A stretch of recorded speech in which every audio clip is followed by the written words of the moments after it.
Hello everyone, this is my review of these XLR cables. It comes two to a pack and they're male to female connector ends. They're double shielded so it doesn't cause interference in your audio. These are for your mic hookup to a XLR mic to hook up to say an audio interface system.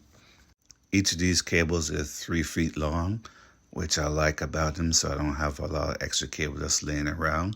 Whenever I need extra length, I can hook them directly up to each other and stretch them out about 6 feet. But if not, I just disconnect them and just use a shorter one. The ends make a good solid connection. It's not loose or flop around. They have a clip that locks them in and you have a button to press to release them. These are real good connectors and I hope this review helps.